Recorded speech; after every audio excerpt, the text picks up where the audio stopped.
أعوذ بالله من الشيطان الرجيم بسم الله الرحمن الرحيم إنا سخرنا الجبال معه يسبحن بالعشي والإشراق والطير محشورة كل له أواب وشددنا ملكه وآتيناه الحكمة وفصل الخطاب وهل أتاك نبأ الخصم إذ تسوروا المحراب إذ دخلوا على داود ففزع منهم قالوا لا تخف خصمان بغى بعضنا على بعض فاحكم بيننا بالحق ولا تشطط واهدنا إلى سواء الصراط. صدق الله العظيم. رب اشرح لي صدري ويسر لي أمري واحلل عقدة من لساني يفقه قولي. بسم الله الرحمن الرحيم به نستعين وصلى الله وسلم على نبينا الكريم وعلى آله وأصحابه أجمعين. Respected elders and brothers, our beloved viewers at home, Assalamu alaikum wa rahmatullahi wa barakatuh. Alhamdulillah, last week we started the Tafsīr of Surah Sad. Inshallah, we will continue today. And just a quick recap of what happened last week is that Allah Azza wa Jalla introduced how the Prophet sallallahu alaihi wasallam came with the message of Tawheed, and his people had big arguments with him, insulted him. They even offered him that you worship our God one year, we worship your God one year, and how they left the meeting because the Prophet sallallahu alaihi wasallam did not agree to their terms and conditions. And so there were some arguments that took place, and how Allah Azza wa Jalla answered to those things. And He said that, do these people deny and reject the message because they think that they have the right to give prophet to whoever they want, and they're unhappy that prophethood was conferred to Muhammad sallallahu alaihi wasallam. And then Allah Azza wa Jalla mentioned some of the stories of the previous nations, how they were destroyed, and how the Quraysh should also take lesson from the previous generations. And then Allah Azza wa Jal reminded the Prophet ﷺ that you should remember the story of the previous prophets, just like how they went through different trials and tribulations and fitna. You should remember them. And one prophet Allah Azza wa Jal mentioned in this surah is Dawud alayhi salam. He said, "Isbir ala ma yaqulun." Be patient over what they say. And وَاذْكُرْ عَبْدَنَا دَاوُد. And remember our servant, Dawud alayhi salam, Dhal Aid, who had a lot of strength, who had a big army. He was a king. إِنَّهُ أَوَّابٌ. But at the same time, despite his power and him being the king, and he had such a big army and etc., he still was someone who continuously continued to come back to Allah Azza wa Jal as soon as he made a mistake. So first of all, that he was a humble man. Even though he was a king, he did not never forget Allah Azza wa Jal. If he ever made a mistake, he right away turned back to Allah Azza wa Jal. That's what awab means. Repeatedly turn back, right? Repeatedly turn back. So sometimes we, who are not even prophets or close to prophets, we're just regular human beings, we, after a couple of times turning back to Allah Azza wa Jal, we get tired. We say, oh man, how I have no shame. How can I keep on going back to Allah Azza wa Jal and asking for the same thing? But Allah reminds the Prophet ﷺ that Dawud alayhi salam was awwab, repeatedly turning back to Allah Azza wa Jal. And we will see in the following verses how Dawud alayhi salam turned back to Allah Azza wa Jal for some lapse of in his judgment. Okay? And there are many hadith of the Prophet ﷺ that reminds all of us that we are all sinners. Right? And one hadith of the Prophet ﷺ said, Wallahi la lam tudrimu, that by Allah, if you people do not commit sin, then Allah Azza wa Jalla dhahab Allahu bikum. Allah Azza wa Jalla will remove you, take away. And what will happen? Allah Azza wa Jalla will bring a new nation who will commit sin, and Allah Azza wa Jalla will forgive their sin, and it's not difficult upon Allah Azza wa Jalla. Okay? Alright, so then in the following verses, Allah Azza wa Jal mentioned some of the virtues of Dawud alayhi salam, right? You bring a person, the first thing you do is you introduce the person, some of the specialities of that person, right? If you bring a keynote speaker, the first thing is you introduce and you say good things about him. So, to introduce Dawud alayhi salam, Allah Azza wa Jal mentions some of these special features about Dawud alayhi salam. What's the first thing? إِنَّا سَخَّرْنَا الْجِبَالَ مَعَهُ يُسَبِّحْنَا بِالْعَشِيِّ وَالْإِشْرَاقِ. Allah says that we subjected or subjugated the mountains, meaning we made the mountains under His service. مَعَهُ, they were doing يُسَبِّحْنَا بِالْعَشِيِّ وَالْإِشْرَاقِ. They were exalting and doing the tasbih of Allah Azza wa Jal in the late afternoon and after sunrise, both in the day and in the evening. Whenever the sun is rising, we are supposed to be praying to Allah Azza wa Jal before that, and after the sun sets, we're supposed to pray to Allah Azza wa Jal at that time as well. So Allah is saying that the mountains used to do tasbih with Dawud alayhi salam. Now, what does that mean? Does that mean that the mountains used to physically and verbally dictate tasbihat of Allah Azza wa Jal? Mufassirun have said different things, but one opinion that stands out the most is that Dawud alayhi salam, he had a very loud and beautiful voice. And so whenever he used to go out, and in the morning and in the evening, whenever you do the tasbih of Allah Azza wa Jal, by the mountains, by the valleys, the mountains, they would echo back whatever Dawud alayhi salatu wasalam was doing and doing tasbih by. So if you were saying Subhanallah by the mountain would echo back. And you can try that as well. If you go to a cave or a hollow space, you do the tasbih or say something, that thing will echo back. And some other special features of Dawud alayhi salam, وَالطَّيْرَ مَحْشُورًا, and even the birds, they used to assemble when Dawud alayhi salatu wasalam used to recite. He had a very beautiful recitation. The birds would flock around him. They would go around above him, because to listen to how beautiful the voice of Dawud alayhi salatu wasalam was. And we are all encouraged to read the Quran beautifully, because the Prophet ﷺ said, تَغَنُّوا بِالْقُرْآنِ. When you recite the Quran, have some taghannu, and have some melody, a beautiful voice. You should try at least. If a person is naturally he tries, but he's not able to do it, then it's not a big deal. It's not a big problem. A lot of times people ask me that that they try to read beautifully, but they can't. It doesn't matter. The Prophet says, you can try to read beautifully. If you can't, then because another hadith, the Prophet ﷺ said, those people who read the Quran and they have stuttering, right? Stuttering, they can, but they're trying, then they are with Al-Kiram Al-Barara, the highest, noblest angels. They are included among those. Right? وَالطَّيْرَ مَحْشُورًا كُلٌّ لَهُ أَوَّابٌ. They all used to repeat after him. Animals used to gather by him, people used to repeat after him, and these birds would just sit around to listen to Dawud alayhi salam. وَشَدَدْنَا مُلْكَهُ وَآتَيْنَاهُ الْحِكْمَةَ وَفَصْلَ الْخِطَابِ. And Allah Azza wa Jalla mentions one more thing about Dawud alayhi salam before going into the specific event where Dawud alayhi salam had a lapse of judgment. Okay, he said, وَشَدَدْنَا مُلْكَهُ, and we strengthened his kingdom. Allah Azza wa Jalla gave him a great dominion, a great kingdom. Some of us said that he would have 30,000 soldiers guarding him, and he had a great scout council. They used to give him very good advice. وَآتَيْنَاهُ الْحِكْمَةَ, and we gave him wisdom as well. وَفَصْلَ الْخِطَابِ, and فَصْلَ الْخِطَابِ is translated in different ways. Some say it means the fact that when you praise Allah Azza wa Jal, and in our khutbah we say amma ba'd, right? We differentiate the praise of Allah Azza wa Jal from the main topic. So some say it is that. Some say that the fact that he was very wise, he had understanding, he had reason, he had intelligence. All of that is the meaning of Fasl al-Khitab. Now, he was very eloquent, he was very to the point, and as a king, as a leader, you have to do that, right?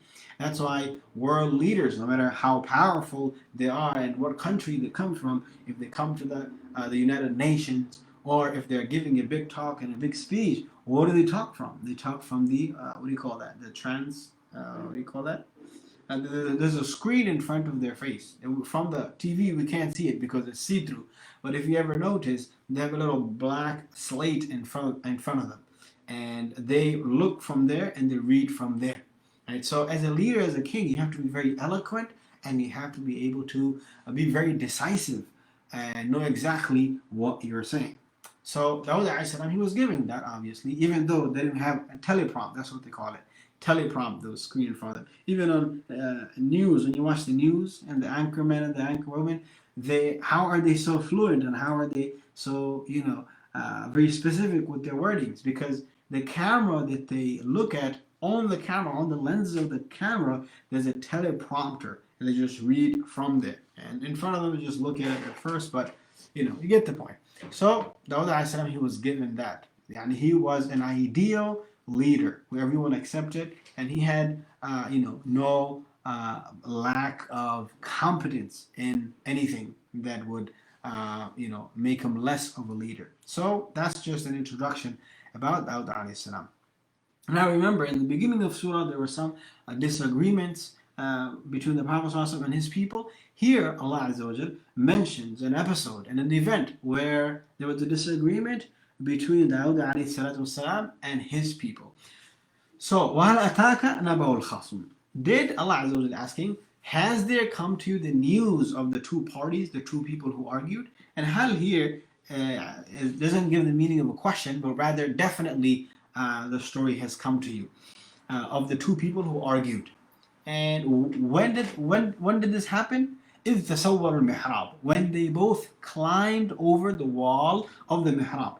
Yani Dawud alayhi he used to have his own time to dedicate to Allah Azza wa Jal and to the worship of Allah Azza wa Jal. And many leaders from the past, they used to have their own schedule as well. Like Abdullah ibn Amr al-Jumahi radiallahu anhu, once he went to Homs, he was a governor there, and after some time, people came and they complained about him, and that, he doesn't have time for us, and he's too busy with other things.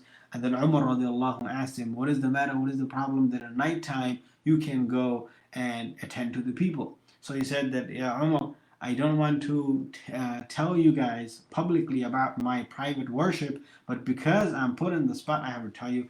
He said that the day I leave it for the people, and the night I leave it for Allah Azza wa Jal.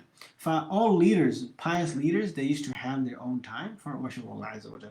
Now some Mufassirun say that Dawud alayhi salam, this time that he went to the mihrab to worship Allah Azza wa Jal, this wasn't the private time that he had.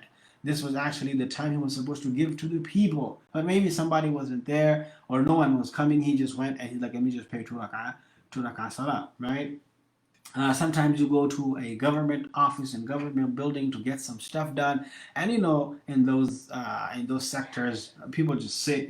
Maybe sometimes they'll have people come, other time they're just sitting around, and sometimes when no one is there, they'll just go maybe inside, grab a quick snack or grab a quick drink, and you're at the counter. Hello, anybody here? No one is there, right?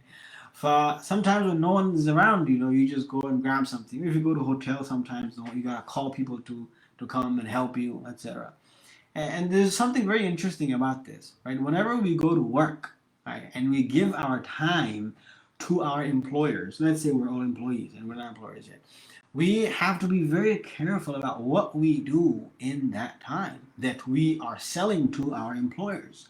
One person, one Imam told me that someone came to him, and he's a security guard. And he says that I have no job, nothing to do when I'm doing my security job. I just have to look at the camera. So in that time, I just read the Quran. And, I maybe sometime pray 2 rak'ah salah as well. Now that's something you got to be very careful about. First of all, your employer is paying you for that time. You're not supposed to be doing anything else. And secondly, you're doing a very important job. If something happens and you're not looking at the TV screen and being careful about who's coming, who's going, who's not, and something happens, who's going to be blamed for that? You are being paid to do your job, but at that time you were doing something else. So that's something we should also be very careful about, what we do in the time that we have given to our employers. But anyhow, so some say that Dawud alayhi he was praying at the time that wasn't dedicated for prayer. He was, that time was for the people. Now again, we should not ever look down at the Anbiya and the Messenger of Allah Azza wa Jal. This event that takes place here, this is Allah Azza wa Jal addressing his slave. He said, "Azkur Abdana Ayyub," our slave, right? So Allah can speak about his prophets in however manner he likes, because we're all slaves of Allah Azza wa Jal, right? But we cannot talk about the Anbiya and the Prophets in that manner, right? Lest we disrespect them and there's some nuqsan and shortcoming and deficiency in our iman. لا نفرق بين أحد منهم. We don't differentiate amongst any of the Anbiya and the Prophets of Allah Azza wa Jalla. We respect them and honor them and revere them at the same level. Of course, our Prophet is the Muhammad Sallallahu Alaihi Wasallam, and he is the final messenger. But we should never ever look down at anyone. Forget about prophets. So they came to him at the time when he was in the mihrab. So what was the problem? What was the because he's the king, right? They came to him for a solution. So إذ دخلوا على داود ففزع منهم. They came to him all of a sudden, and he wasn't paying attention. ففزع منهم. He got scared. He got alarmed, right? And there's a hadith of the Prophet ﷺ that says, لا يجوز للمسلم أن يروع مسلما. That it is not jaiz, it is not allowed for a Muslim to scare another Muslim, right? That's something sometimes we do for fun, for joking, etc. And now Halloween is coming in about a month, right? All of this stuff. You see people will be throwing eggs and dressing up in costumes and scaring people. That's the whole point of Halloween. And the Prophet ﷺ says it is not allowed to scare another believer, right? So that's something we should also keep in mind. So anyhow, they came and entered upon him without knocking on the door, without calling him before coming or sending a text. So he got a little bit alarmed, he got a little bit scared. So that's also another adab and etiquette of visiting people.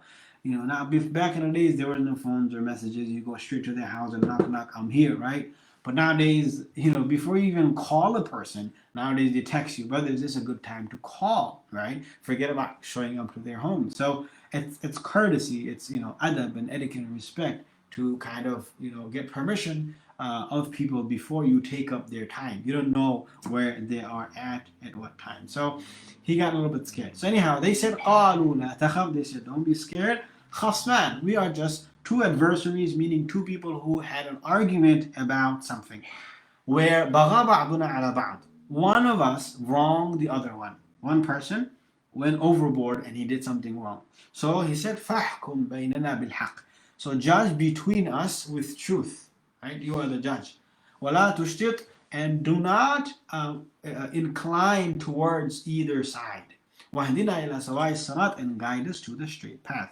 So he's a qadi, right? Whatever judgment he gives has to be carried out and has to be acted upon. There's a difference between a qadi and a mufti. A mufti is just going to tell you, this is the mas'ala, this is how it is, this is how it is. But you don't have to, you're not obliged to act upon that, or no one can make you act upon what the mufti says. He's just going to make clear for you what you're asking.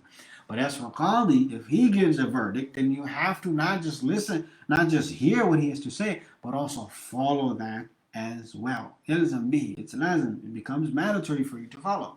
Otherwise, the cops are going to come after you, the marshal's going to come after you. Even in, you know, in current contemporary laws, it's the same thing. All right, so he says, don't be inclined towards one of us and guide us to the straight path. So what is the problem? One of them says, Inna hadha akhi. This is my brother. Okay. So before everything, he says, you know, we had some problems, and he's going to mention the problem here. But before everything, he says, he's my brother. Even though we had some problems between us, and we are having problems between us, he's still my brother. That's the first thing I want to mention. So whenever we get into a confrontation or a conflict or a fight between, or something isn't working out, we should always try to de-escalate the situation by saying nice things, or by being kind, by being soft, by not being so aggressive, right? Our tone, the words we use, all of those things matter in de-escalating a matter. So, you know, he's de-escalating before anything else. He's saying, this is my brother. Okay. Now the problem is, so before we even go into that, another thing we should always remember is that mu'amalat in transaction is so important, right? Doing business transactions, money dealings, lending, borrowing, it's very important. No matter who the person is, even if he's your own blood brother, your own, the closest relationship you can have with the person, you should always keep your mu'amalat clear. It's not that you borrow money from someone, or you say, oh, just pay for me and then I'll pay you back. And then you never ever ever talk about that money. Or maybe you go out to eat with somebody and you tell them you pay for me because they're not accepting cash or they're not taking my card or because too many of us, one person used the card, right? And then you never ever even mention that money. That's wrong. That's maybe the brother is shy to ask you of the money, but slowly those things are going to build up and they're going to become a problem between you and your brother. So it's not worth it. It's just a couple of bucks. It's not worth it fighting over. So that's the first thing, right? So he said, this is my brother. What's the problem? له 99 نعجة. He has 99 sheep or rams, these animals. And ولي نعجة واحدة. I only have one. He has 99 and I only have one. And so he told me, فقال أكفلنيها. He says, give it to me. I will take care of it. Entrust it to me. Make me the kafil and I will take care of it. وعزني في الخطاب. And he was so smart.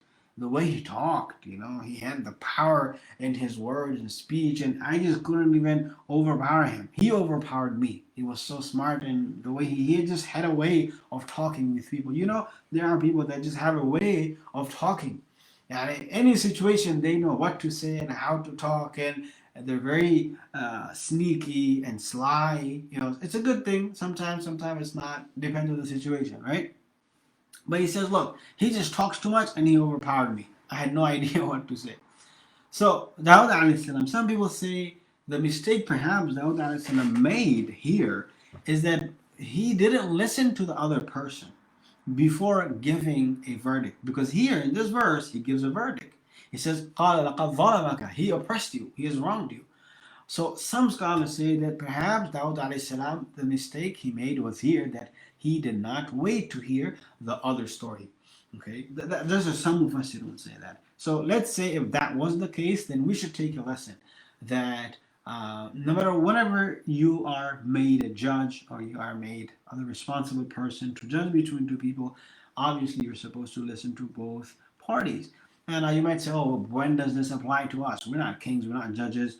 Sometimes when there's problems between couples, husband and wife, and they don't want to go to the court, and they just want to finish it within the family. So sometimes they'll bring family members, and you might find yourself in a situation where you have to support the spouse who's from your family, right?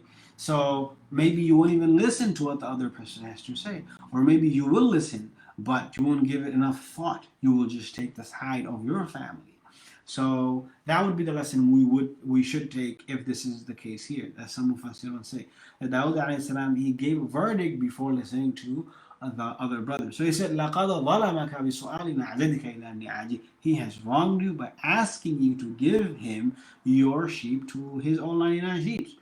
Now, some scholars say that what actually happened is the guy who had 99, he said that, look, I'm already taking care of 99 sheep, so why don't you just give me that one, and then I will take care of that one for you as well. You don't gotta go through a headache just for one sheep. And it's not like I'm taking the sheep from you. I'm just gonna take care of it for you. Make me kafil. That's what you mean. Make me the caretaker, and then I'll give it back to you whenever you want. Right? It's just less of a headache for you. But the meantime, I will just take benefit from the sheep. I will take the milk, I will take the wool, whatever, etc. And whenever you want it, you can take it back, right? So some say this is what happened. And then Dawud alayhi salam said, وَإِنَّ كَثِيرًا مِنَ الْخُلَطَاءِ لَيَبْغِي بَعْضُهُمْ عَلَى بَعْضٍ. And this is not just with you, but many partners, especially in business, sometimes they fool one another. They cheat one another. They oppress one another. And I had this one math teacher who told me that there were two partners in business, and they each invested half in the business. And now one of the guy who was slightly smarter, and the other one wasn't that smart. So in the business contract, he's supposed to write 50% is mine and 50% is yours. What he wrote is 0.50% is mine and 0.50.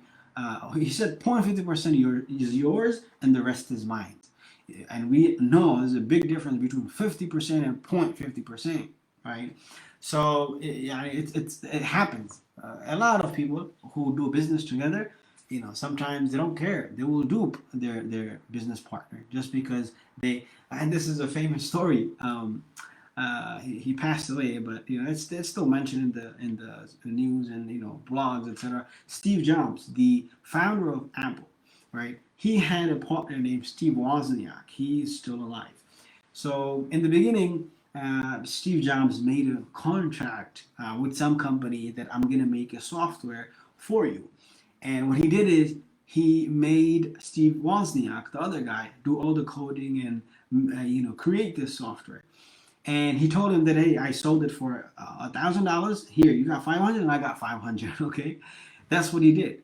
And then years later, they found out that Steve Jobs actually sold that software for a lot more. They didn't say how much, but it was exponentially more than what he told Steve Wozniak, his partner. And it's something that's still present even nowadays. So partners, you got to be careful, especially in business. Have everything written. If you need a lawyer, get a lawyer. Okay? Um, so that's one thing. And so one thing that recently came up in my experience in the last month is that if law enforcement authority ever come to talk to you, no matter how nice they are to you, or no matter how professional they seem to you, no matter how respectful they are to you, if they ever show up to your house asking you questions, never ever speak to them, right? Without the presence of a lawyer, okay? Because these people, what the lawyers tell us is that these law enforcement authorities, they can lie to you, but you cannot lie to them. Or because sometimes you might have forgotten old recollections of things that happened in the past. If you give a wrong detail and later on in court you show up and your narrations don't match, they're gonna say, "Oh, he lied to us," and they can charge you with that. So that's just something on the side. If anyone ever comes to you, law enforcement authority, no matter how many badges they show you, never ever speak to them about anything without the presence of a lawyer. So anyhow, that was something on the side. So Dawud alayhi salam said, and khulata, partners are gonna, you will have partners cheat one another. That's why the Prophet said, honest, truthful businessmen will be with the Anbiya and the Salihin and Shuhada in the day of judgment. Because only the person who owns the business, he knows how much he bought it for and he knows how much profit he's making, right? And so a lot of times, it becomes very tempting to charge people extra. I hear someone told me one time that, these grocery stores in different places, an umbrella costs maybe $3, $2, $4, whatever. It doesn't go more than $5, the small cheap ones. But when it rains, they say $10. No question asked, because they know people need it, right? For businessmen, those who have partners, etc., with each other, the Prophet ﷺ, if they're honest and if they're truthful, then they will be with the Anbiya and the Salihin on the day of judgment. Okay? Except for those إِلَّا الَّذِينَ آمَنُوا وَعَمِلُوا الصَّالِحَاتِ, except for those who believe and those who do good deeds. Only they won't try to cheat one another. And in the time of the Prophet ﷺ, this is what happened. The Prophet ﷺ, he instilled and he planted Iman in the hearts of the Sahaba. There was no, NYPD in Medina at the time of the Prophet ﷺ going around enforcing these laws. The Prophet ﷺ planted a police in the hearts of every single person, which is Iman. طيب? So وظن داود أنه فتناه فاستغفر ربه وخر راكعا وأناب. Later on, Dawud alayhi salam, he realized that he was actually tested and he had a lapse of judgment in what he did. فاستغفر ربه, then he did istighfar to his Lord, وخر راكعا, and he fell down in prostration, and he repented and turned back to Allah Azza wa Jal. Again, going back to the beginning verse where Allah said, إِنَّهُ أَوَّابٌ, he is repeatedly repenting and turning back to us. And the story ends with that as well. That he was a king, yet he was still humble. And he can, as a human being, he can make a mistake. As soon as you make a mistake, don't try to make excuses. I did this, I could have been like that, or like this, or like that. None of that. Just straight, فَاسْتَغْفَرْ رَبَّهُ, ask forgiveness from your Lord, and Allah will forgive you. فَغَفَرْنَا لَهُ ذَلِكَ, Allah said, we forgive him. But, people who are listening to this, don't think that Dawood became a less of a person, or he lost his rank with Allah Azza wa Jal because he committed a mistake. No.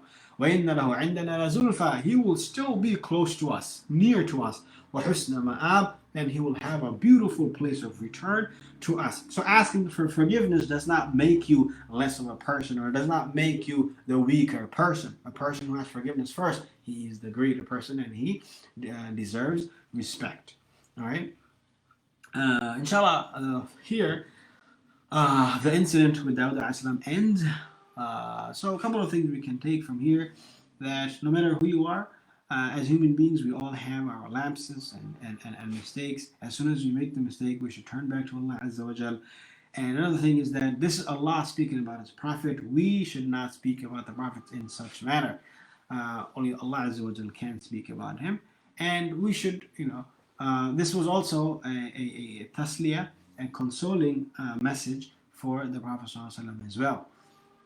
That the prophets before you, they also had arguments and disagreements with their people, and this is how it ended. And you might also have arguments and disagreements with your people as well. It's normal. Just move on. Don't worry about them. Don't give it too much time. You give them more time and more attention, more energy, they're gonna, try to, live off of that energy.